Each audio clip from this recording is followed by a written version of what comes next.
Ta-da!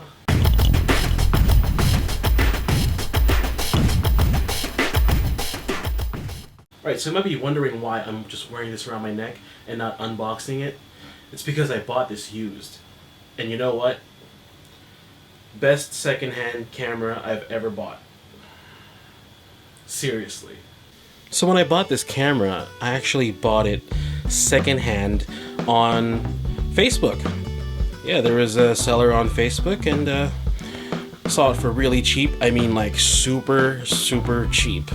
Because, well, it has a kind of a nick on the lens, which doesn't affect the quality of the shots. I mean, it's not like I'm going to stay with this lens forever. I'm definitely going to buy the 22mm f2. Okay, well, the specs you can just look up online on Google, or someone probably reviewed this already with pretty much everything. I mean, we all know that the lens needs to be unlocked to be used, and we all know the features and all that, but I mean, how does it fare in real world situations? I mean, is it usable in the dark? Is it a good focal length for the kit lens?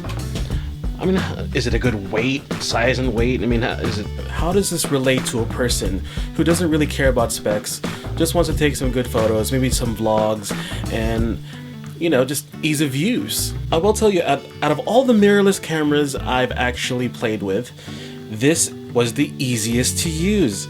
For vloggers, this camera is just perfect across the board. It's got the flip-up screen. It also flips this way. So when you're doing like overhead type stuff, kinda. The autofocus is good enough. I wouldn't say it was perfect. But I'm betting Canon is working on that in a future model.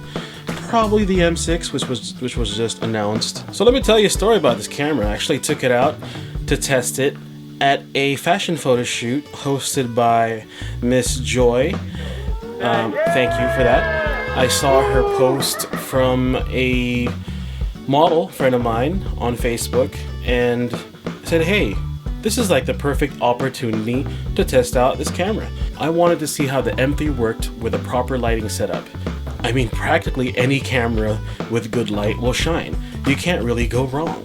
I didn't expect to be able to use shots that I had at ISO 3200. I even had one that was at 6400. From a technical perspective, you would think that 6400 was just ridiculous. Like, oh, can I use that? What am I gonna do with 6400 ISO? It's just so noisy and pasty, and but no, at ISO 3200 and up to 6400, it actually looked okay.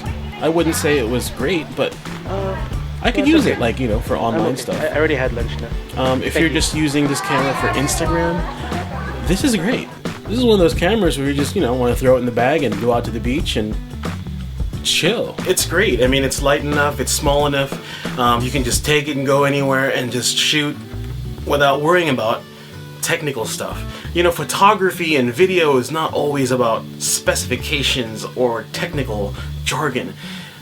It's about photography and videography. I mean, if you look at results, people don't think about how much resolution is in that photo, or look at the white balance.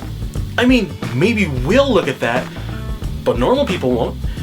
They're gonna think about the creative result.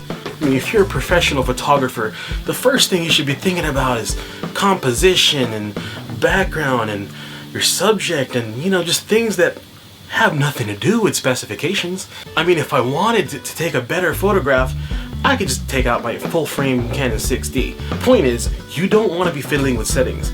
You just want to go out, set the necessary settings on your camera, and take great photos. And the M3 will do that. Don't listen to anyone. I'm not getting paid by Canon. I don't really care what kind of camera or brand that I buy. I bought it because it was cheap. But it works.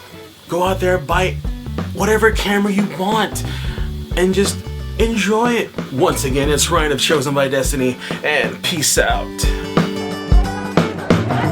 Video. Kasi, ito. Ayan.